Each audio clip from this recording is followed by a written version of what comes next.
احمد خان صاحب رحمہ اللہ تھے.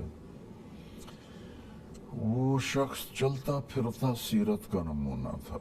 اتنی بیلنس لائف میں نے 70 سال میں کسی کی نہیں دیکھی, جو بالکل جیسے جہاز کے دونوں پر بیلنس ہو تو وہ اڑے گا ورنہ گر جائے گا. تو ایسی بیلنس لائف میں ان کے ساتھ 12 سال رہا. ان کی صحبت نے میرے اوپر بہت اثر کیا. وہ ایک اردو کا محاورہ ہے, خربوزہ خربوزے کو دیکھ کے رنگ پکڑتا ہے. صرف پڑھنے سے نہیں ہوتا. میں چونکہ میں کالج سے آیا اور بہت میرا راستہ غلط تھا, تو میں بڑا ایموشنل ہو کے پھر آیا. تو میں نے بہت محنت کی اپنی ہمت کے حساب سے. لڑکے پڑھتے تھے, میں کتابیں زبانی یاد کرتا تھا, مجھے کتابیں یاد ہوتی تھی. لیکن جو میری زندگی بدلی وہ پڑھنے سے نہیں بدلی. وہ پہلے اپنے ان استادوں سے جن سے پڑھا, اور پھر جن کا میں نے مولانا سید خان صاحب رحمہ اللہ مدینہ میں دفن, ان کی زندگی نے یعنی چلتا پھرتا نبوت کا نمونہ تھے وہ. تو سب سے زیادہ انسان جو اثر لیتا ہے نا وہ دیکھنے سے لیتا ہے, سننے سے اتنا نہیں لیتا, دیکھنے سے لیتا. تو میں نے ان میں نبی والی زندگی دیکھی. تو وہ 12 برس زندگی کے ان کے ساتھ گزرے, اور باقی سب سے بڑھ کر اللہ کا احسان ہے. ضروری نہیں نبیوں کی صحبت میں رہ کے لوگ ایمان نہیں لائے, تو یہ میرے مالک کا کرم ہے کہ اس طرح مجھے اچھے راہبر ملے, اچھے ٹیچر ملے, جنہوں نے مجھے اس طرف لگایا. اور اللہ کے فضل سے 40 سال سے میں اللہ کی بات کر رہا ہوں. کبھی کسی کے خلاف میں نے کوئی جملہ نہیں بولا. ایسے ہی ہے. مولانا صاحب, ابھی آپ نے گفتگو کے آغاز میں کہا کہ اللہ نے ہاتھ پکڑ کے آپ کو اپنی طرف بلایا. یہ ایک بہت بڑا جملہ ہے کہ خود اللہ چاہے کہ میرا یہ بندہ میری طرف آئے. کچھ لوگ دعائیں مانگتے ہیں کہ اللہ ہمیں ہدایت دے دے, یقیناً ان کو بھی اللہ اپنی طرف بلاتا ہے, لیکن کچھ کو چن لیتا ہے. تو یہ کس طرح آپ کو فیل ہو, کس وقت فیل ہو؟ کچھ لوگ بے چینی میں ہوتے ہیں, سمجھ آ رہی ہوتی ہے کہ کچھ غلط کر رہے ہیں, کچھ غلط چل رہا ہے. نہیں ایسے, ایک تو دیکھیں میرا جو بیک گراؤنڈ ہے وہ ہے ایک پنجاب کا بڑا زمیندار گھرانہ. وہ لائف انتہائی غفلت کی, آنکھ کی غفلت کے ماحول میں. پھر سکولنگ ہوئی تو مجھے گانے کا شوق لگ گیا. تو میں پرائمری سکول سے میں نے سنگنگ شروع کی. پھر لاہور کا بہترین سکول تھا سینٹرل ماڈل سکول اس وقت 60s میں, وہاں بھی میں سنگر رہا. پھر گورنمنٹ کالج گیا تو وہاں بھی مجھے گانے کا شوق تھا. میرے پاس بینجو ہوتی تھی, میں وہ پلے کرتا تھا. تو اس طرف تو کبھی میرا خیال بھی نہیں تھا. اور میرے والد مجھے ڈاکٹر بنانا چاہتے تھے, اور اللہ نے مجھے ذہن بھی اچھا دیا تھا, لیکن میں پڑھتا نہیں تھا. میں اپنا سارا زور سنگنگ پہ لگا رہا تھا. اور اس وقت رضا شاہ پہلوی مرحوم کی حکومت تھی ایران میں, تو شیراز میں ایک یونیورسٹی تھی جس میں بہت بڑے لیول پر میوزک سکھایا جاتا تھا. تو میں نے وہاں اپنی لیٹر بھیجا کہ میں آپ کے ہاں ایڈمیشن چاہتا ہوں. اور میرا خیال تھا کہ میں چھپ کے بھاگ جاؤں گا والدین سے. وہاں سے مجھے جواب آیا کہ یہ آپ ہمارا لیٹر اور اپنی اپلیکیشن ایران ایمبیسی کو بھیج دیں, وہ آپ کو ویزا دے دیں گے, پھر آپ آ جائیں. تو اس ایمبیسی کے لیٹر کے آنے کے انتظار میں تھا کہ میرے ایک دوست نے مجھے یہاں سے پکڑا کہ چل میرے ساتھ تبلیغ میں. میں تو جانتا ہی نہیں تھا تبلیغ کیا ہے. تو میں